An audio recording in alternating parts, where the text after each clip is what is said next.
Dear students, we have studied the design steps of an axially loaded short column.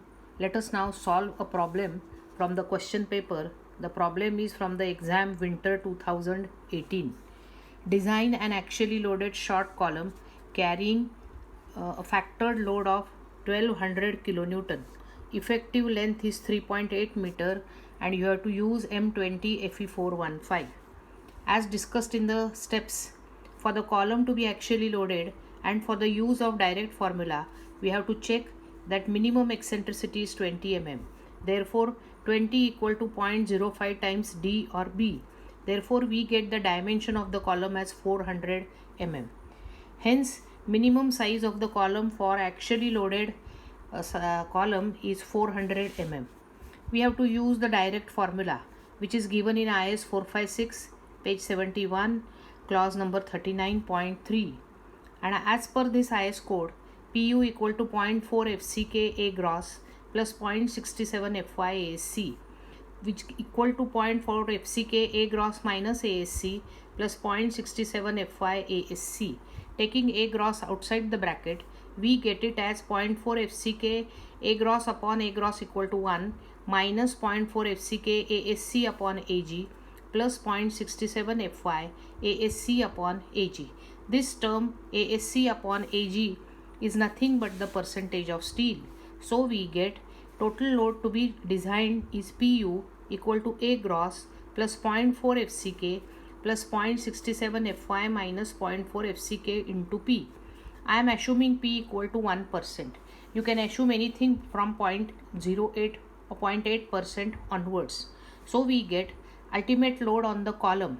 Now always you have to check in the problem whether the wording is factored load or working load.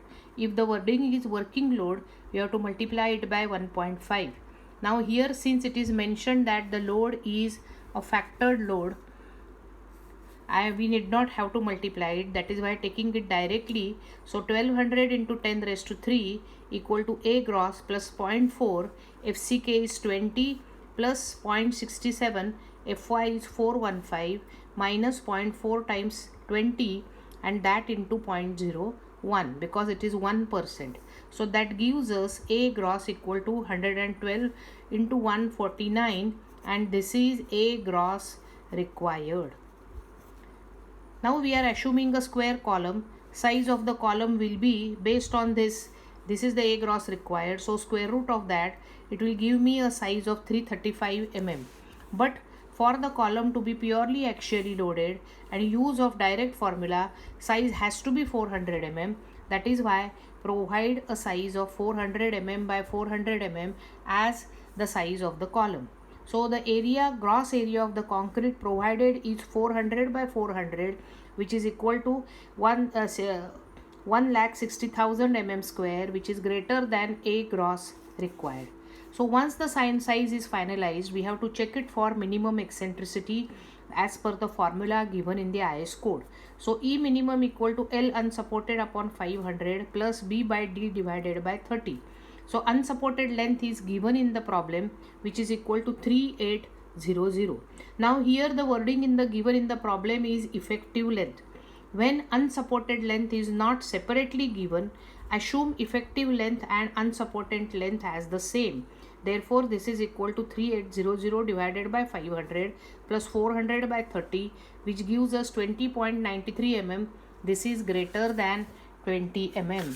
So the eccentricity that we have obtained is greater than 20 mm. So naturally the dimension has to be increased because based on the criteria of the IS code, size of the column required will be eccentricity equal to 0.05 times D, which gives us D equal to 418.6 mm.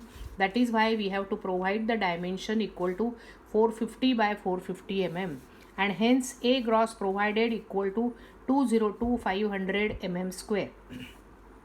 Based on that, we can calculate the area of steel required, which is equal to P. P is 1%. So 1% of A gross. Now you have to consider here and you have to understand here that here A gross is to be taken as A gross required and not A gross provided. This is given in the IS code page number 48. So this particular value is A gross required and not A gross provided. So we get it as 1% of A gross required. So that gives us an area equal to 1121.49 mm square. If I assume 12 mm diameter bars, the number of bars required is equal to total area divided by area of one bar, which gives me 10 bars. On the similar basis, if I assume 16 mm bars, 8 bars are obtained.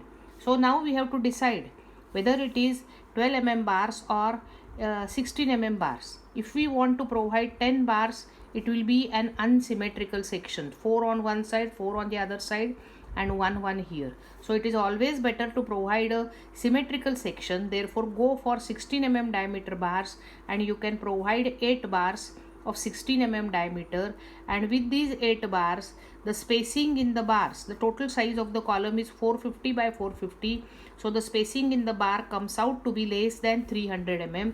So it satisfies both the criteria given by the IS code. Once we design the longitudinal steel, we have to design the links. So diameter of the links must be less than or equal to diameter of the longitudinal bar, 1/4 of that, or 6 mm. Therefore here 6 mm is governing. So we will be providing 6 mm diameter links.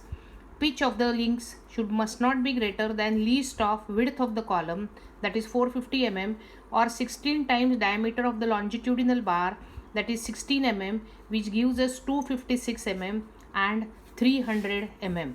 So we are providing the links as 5/6 at 256 mm center to center, though it is at 266 mm. Actually in practice it is provided as 5/6 at 250 mm center to center. Once we design the link, we can have the cross section of the column and we can have the elevation of the column. So this is the column 450 by 450. We are providing 8 bars symmetrically placed in the column, and this is the link provided in the column. In the elevation of the column, you can get that this is the cross sectional elevation of the column. Size is 450 mm. You can have 8 or 16. So these are 1, 2, 3, 4, 5, 6, 7, 8. And in this view you can see only one bar here, then one more bar here, and then one more bar here. So these are 8 or 16, and then we are providing the link to this. So that link is 5/6 at 256, which is normally taken on the site as 5/6 at 250 mm center to center. That is how the column, which is purely axially loaded, can be designed using the direct formula. There is a limitation of this, that in practice very rarely the column size is 400 mm or more than 400 mm. So and minimum eccentricity has to be kept as 20 mm. So in practice very rarely, in most of the cases, no column is designed as purely axially loaded column. If you have to design the column as purely axially loaded column, the size of the column is much bigger, that is 400 mm by 400 mm, whereas in practice the column sizes normally start from 230 mm as the width, which is ideally as per the IS code given. So in practice almost all the